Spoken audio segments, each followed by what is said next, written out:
Okay, so this is part three of the slow and cheap PC build. Um, we are in the BIOS of this motherboard that I bought. Everything is set up, configured. Actually have OS Windows 10 installed already. So we'll go through the some of the configurations, and then we're going to run a benchmark. Now the benchmark that I'm going to run is going to be called Nova Bench. I will explain a bit later. I was trying to run Cinebench, but unfortunately for some reason I am not able to get the scores, even though I can kind of see the performance between some of the processors, and we'll explain a little bit later. But for now, we'll go through this really quick. So this is a very generic motherboard. It has X99 chipset. As you can see, the BIOS vendor is American Megatrend. There is no specific motherboard brand name, as you can earlier seen in the videos of the box that it came in. It didn't have any logos, didn't have any brand names. So anyway, when the thing boots up, it shows American Megatrends as the logo. But whatever, it is what it is. So it has pretty standard BIOS settings. You can do smart fan controls. That tells you, the temperature. Now, one of the cool things I like about the Xeon E5s, at least in my experience with the two that I have, is that they run pretty damn cool. At 20 Celsius is actually pretty cool. Granted, there's no load on it yet, but I have actually run a few tests before, and I think they didn't get above 50 degrees. So compared to other ones, newer CPUs is definitely a lot cooler. It has NVMe, as you can see. It's got Samsung SSD, 980 Evo. The other thing that I want to show is the processor configuration. Now, this is where I didn't really remember what processor I had before, so now it's showing it's an E5 1650 version 4. It runs at 3.6 gigahertz per core. It has 6 cores, 12 threads. Obviously, I am not going to change anything here. So this is just the standard setup, standard configuration, and we are actually going to boot into this. I didn't actually make a change, but it doesn't matter. So, like I said, the OS has already been installed. As you can see here, it says American Megatrends as brand name, and I already have Windows 10 installed. We're going to put the password in, and so the first thing I'm going to run here is the hardware info, and so we'll put that on the side. While that is loading, I'm going to run the CPU Z64 so we can actually see a little bit more details about the processor. As you can see on the right hand side, we have the sensors pulled up. Come on, stay down here. And we are actually going to change the resolution a little bit because I think it's 150%. So this way we'll see a little bit better. So CPU core temperature currently at 25 degrees Celsius. 6 cores, 12 threads. Distance to Tmax is 79 degrees Celsius, that's pretty far to go. As we can see here, it is Intel Xeon E5 1650 V4, 6 cores. It doesn't actually show the thread counts, but we'll see the motherboard. It's an Intel motherboard, X99-P4. BIOS name. Memory, I have 16 gig. Speed, I don't really care. It's pretty standard. Again, this came from a machine that was there before, that I had before from HP. Running GTX 1060 at 6 gig. I think it actually kind of run the benchmarks here. Let's try that. So I didn't actually realize that CPU-Z has a simple benchmark in here, but as you can see on the right-hand side here, we are looking at 30, close to 40 degrees Celsius. And we're going to run this. I am going to pull up the performance. We got 16 cores, 12 threads. Single thread this processor. I wonder, does it reference anything? No. Anyways, so 3492 is the benchmark. Huh. I wonder. I'm going to run this one more time. Oh, actually, we can submit this and compare, and we'll see. I don't know. Is this actually going to do anything? There we go. So, wow, it maxed out at 3.8 gigahertz. Interesting. So, where does it compare? Oh, okay. So, if you look at the right-hand side a little bit, we have a Intel i5 10th Gen 10400 that gets 3526 as a benchmark for multi-thread. And this one is 3492, which is about 30 off of compared to an 10th Gen i5, which is not bad. And then if you look at the i7 6th Gen 6850K, it's actually a little bit less. So that's not too bad for a E5 6-core. I mean, it's pretty old. I would think that this is probably 6th Gen equivalent of i7.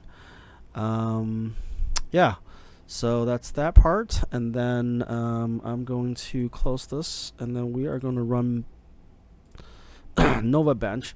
Now, Nova Bench is going to also run GPU benchmark and CPUs and SSD. So I'm going to run the whole thing anyways, and we'll see what the benchmarks are going to be like. And if you look at the temperature, it's 39 degrees Celsius. Okay, now we're at 40 is the highest I've seen, and we are running CPU benchmark test right now.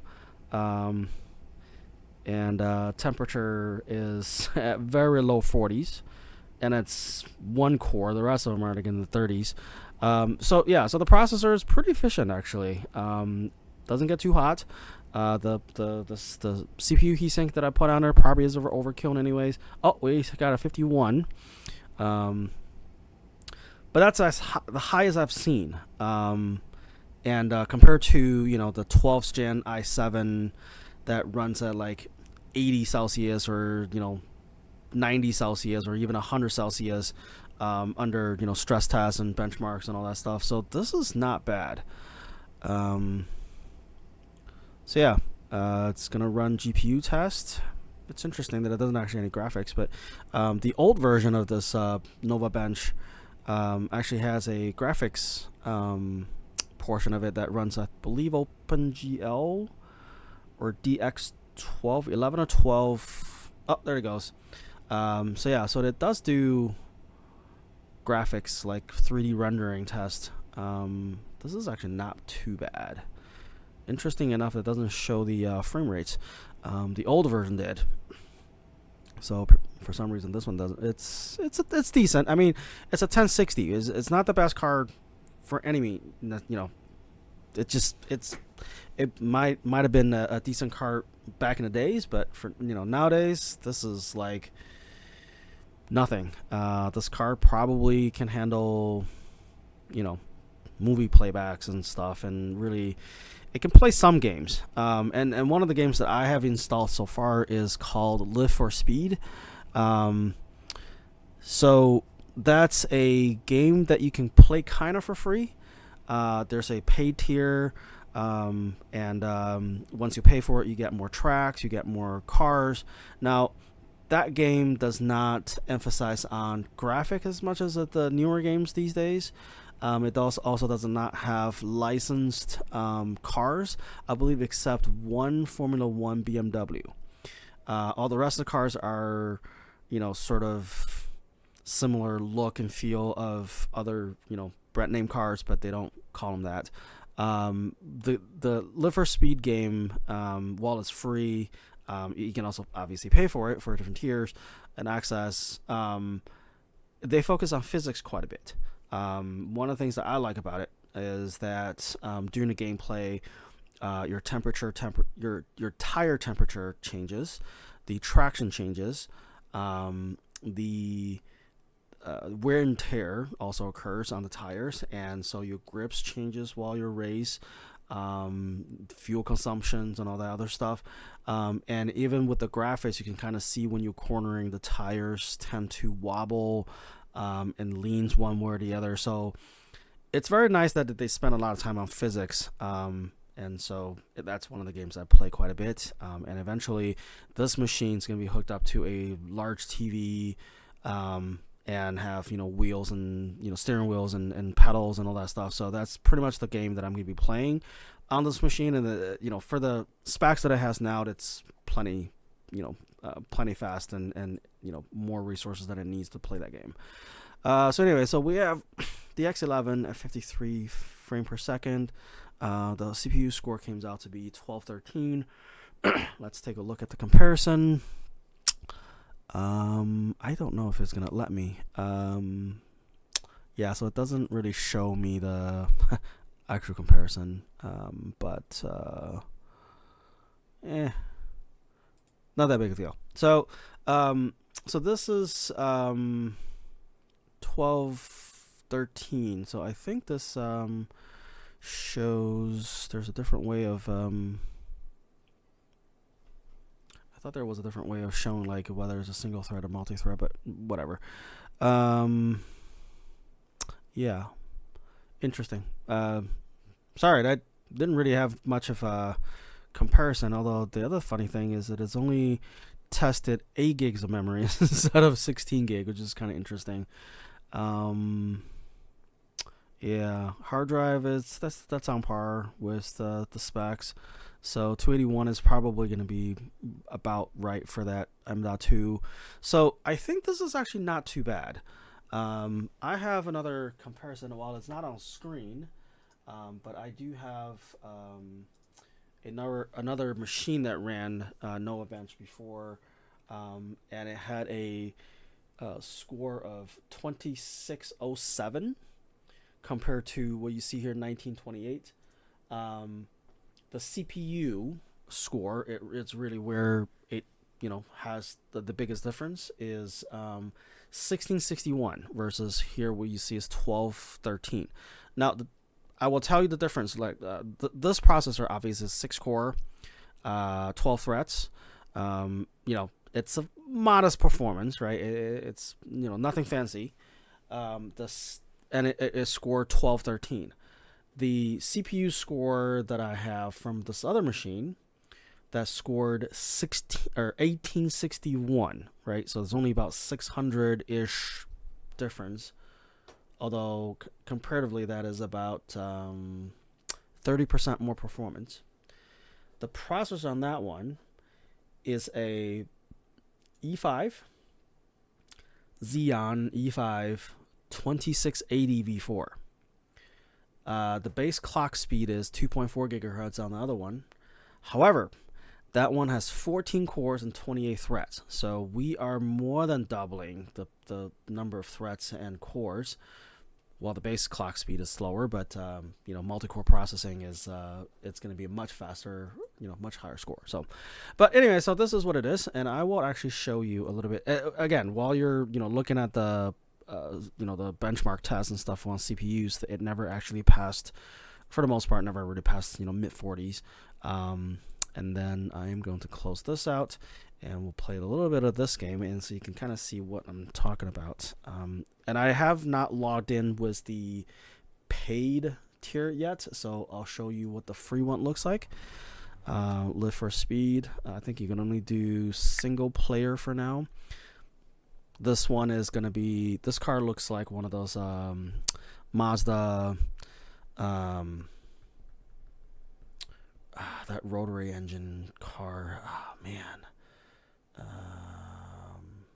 RX-7, the old school RX-7. This is the the single.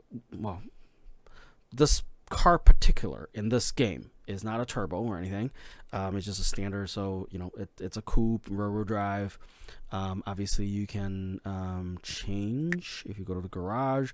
For the free tier, you have only 2 cars, right? You got a front-wheel drive, looks like a Golf GTI, which they actually call it GTI. So that looks like this.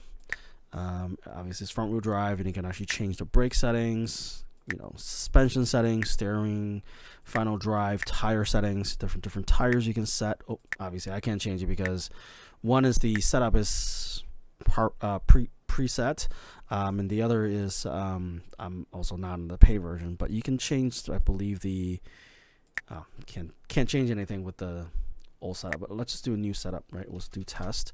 And so you can actually change the tires, right? You could do different type of tires. You can do different pressure based on what type of racing that you're going to be doing, right? So Nubbly is going to be like off-roading, right? You can set the the tire pressure, right? You can also change the camber. Also, if you have wings and stuff, you can change the downforce. This is really just showing the people or not. It doesn't really do anything. And then obviously for this you can change the brake, right? How much brake you're applying, the maximum, the balance. So this one is current setting is 80% front, handbrake, so all that stuff. I'm gonna change that to this, and then we're gonna actually go back to this one. I actually kind of like this. So then the track, there's only one track that you can play for the free version. You can click on go, and then we're gonna go into first gear, and here we go. Currently right out as I started, so it's false start. Different views, tire views, top-down view, different views. So this one, I think you can actually, as you can see, they have indicators for tire, right? The tire temperature is cold. I believe these are the forces that you can see in the corner of the tire, so you can actually monitor how your tire is doing. CT transmission, engine is 100%, right? And so when you brake, and especially when you lock up, you see the tire gets warmed up because there's more friction. I think that, see, there you go. So anyway, so this game is something that I play quite a bit. You can play it online, you can play it offline, it helps with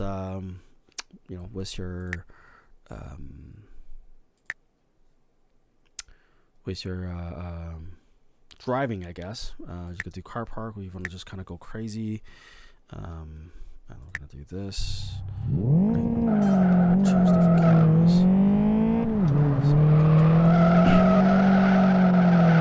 Now, obviously, we'll drive a little bit better. As you can see, like I'm doing donuts. The tire, the surface of the tire is getting warmed up. So this is, again, this is one of the reasons I like this game, is because they emphasize quite a bit on physics. I don't have my steering wheel and pedals installed just yet, so I'm doing this on keyboard, which is kind of pain to actually do this. But if you have full, steering wheel and pedals and H gear shifters, like the Logitech ones, or like other ones. I think there's quite a few vendors that makes them like a whole setup, like you can drive like a full manual type of car. So you can then actually learn how to drive.